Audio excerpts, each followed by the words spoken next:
Hello, friends and patriots. My name is Getch. I'm from Ethiopia. I immigrated to the United States 2002, and since then I brought up, I brought my family over, and I'm enjoying this great nation. Those of us who come from other parts of the world, we really appreciate how great this country is, how it is filled with freedom. But what we see, sorry. Your phone is on the ground. Yeah. Yeah. Sorry about that. I don't know what this is. Okay.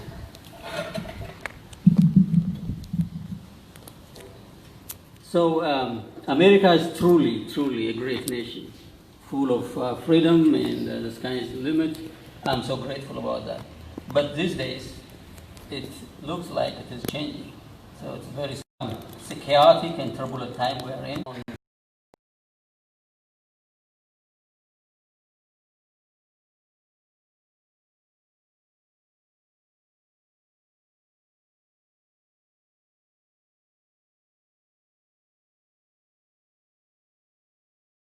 As scholars often say, fake education produces fake generation. How does this go like this? Today, America has become a direct victim of fake education.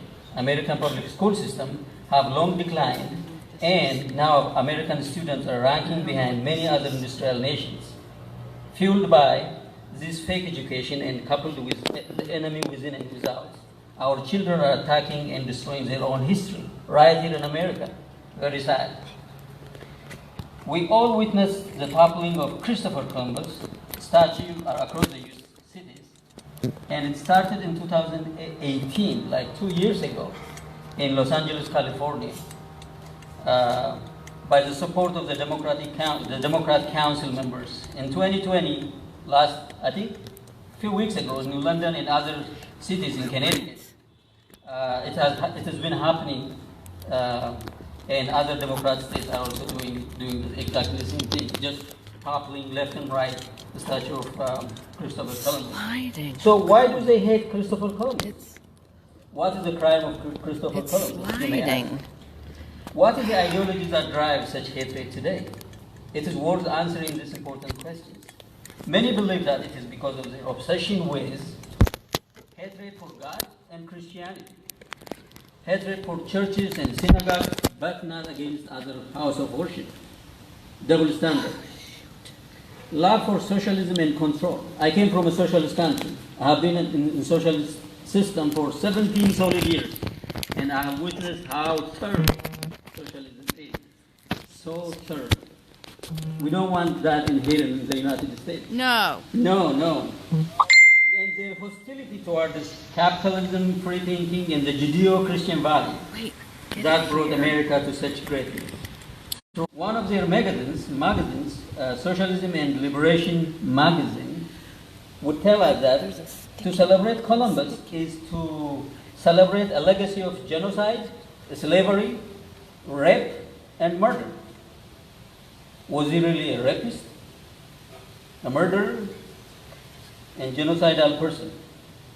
However, a true history would tell us that a Spanish priest who was with Columbus by then, in 1492, and an advocate for better treatment of native people witnessed about Columbus as a gentleman of a great force and a spirit, patient, and forgiver of injustice. So, the original person who witnessed about Columbus would tell us absolutely different story than the socialists of today. So why such noble man hated by the contemporary Democrat Party and their right-arm groups such as BLM? BLM, as you might know, it was founded 7 years ago, 2013, after the days of Trayvon Martin. And their agenda is socialism, against police, against capitalism, against America, against nuclear family. Very sad. So, the answer is very simple. The same leftist groups are bent on destroying the Judeo-Christian value, Western civilization, and the memory of the man who made this civilization possible. That's Christopher Columbus. Without Christopher Columbus, America would not have been known to the Europeans, and hence America, a beacon of hope and a city upon a hill, would not have come into existence. Thank you, Columbus. Today I'm here too, from Africa. Amen.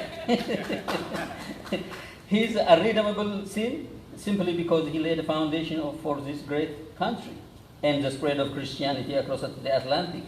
It is not because he was a slave owner, rapist, or plunderer, but because his determination to drive the Muslims from the Holy Land that was under the occupation of the Ottoman Empire. By then, Ottoman Empire was into power for almost 193 years.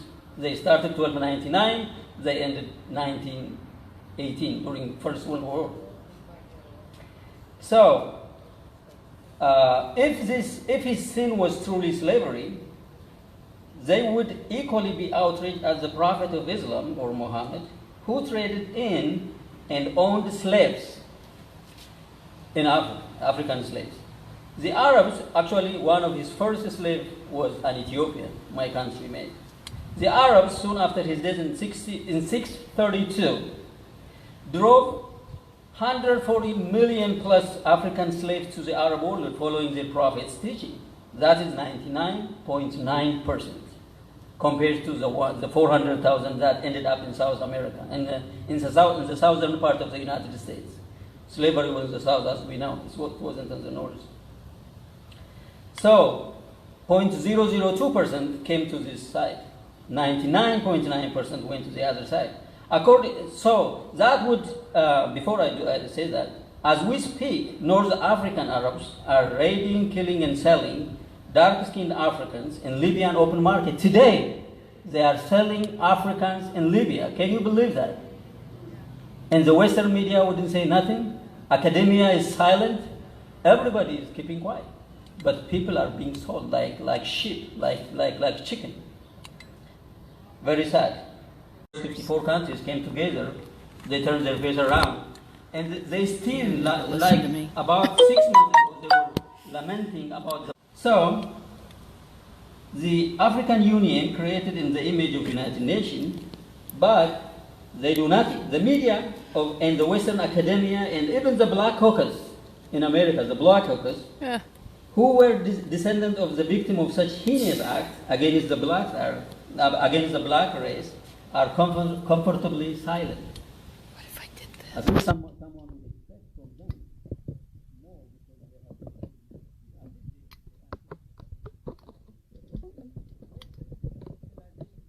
because from Columbus exploration, while it likely wasn't the first to practice slavery, it was the first to eliminate it. Without the Western civilization, Africa would have been in slavery even today. When Africa was colonized by the Western colonizers, they were in war with the Arabs because the Westerners didn't want the Africans to be enslaved anymore. But the Arabs want the Africans to be enslaved. So, it is a real reason of the revolution. So what is the real reason of this revolutionary Marxists to go after Christopher Columbus statue, or White Jesus statue, or historic churches, beheading statues, complaining about the whiteness of America? Who in the world is using these uneducated groups? True blacks would have protected churches because the early slaves were devout Christians, and the first black church was built in the early 1770s. Can you believe that?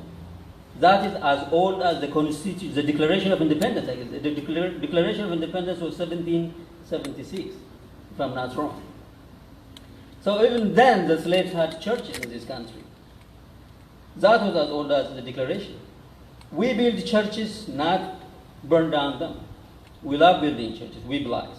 Therefore, I plead with Black America to be vigilant and expose these fanatic groups for what they are. They don't represent we the blacks, because we the blacks love our country. We love to protect the history of this great nation. We love our families, our fathers, our mothers, our children. We believe nuclear family is the bedrock of our society. But BLM, by its own admission, is bent on destroying nuclear families, or what they call the patriarchal structure. They are against it. So in conclusion, I leave you with some of the questions to meditate on. Here is my question to you. Do you see any similarities between the beheading of statues in democrat-run cities and beheading of Christians around the world? Is there any connection there, similarities there? Do you see any similarities between the destruction of Christian shrines and the statues by ISIS in Palmyra, Syria in recent years, and the toppling of statues, burning of churches, threatening of Jesus' statue here in America? Same thing. Is there any connection there? Mm-hmm. Why does the BLM movement tirelessly working hand in glove with the Palestinians against Israel, promoting anti-Semitism, supporting BDS, boycott, divest, and sanction Israel, and not caring for modern-day slavery, what that is going on in Africa in real time? Who in the USA is bent on destroying Israel today? Which party is doing that? Which party was the KKK in the past? Which party was the Jim Crow? Which party was against African Americans? Which party liberated those African Americans? So who is today having BLM and other fanatics, Antifa, and all those things? So are you able to connect the dots by now? Have you not gotten the hint as to who is riding these uninformed groups? My advice, in conclusion, wake up, patriots, Americans. Yes. Wake up and fight for your future. Yes. For the future of your children and your grandchildren. Before you become like one of those North African countries. Thank you for listening to me. God bless you. And thank you. God bless you.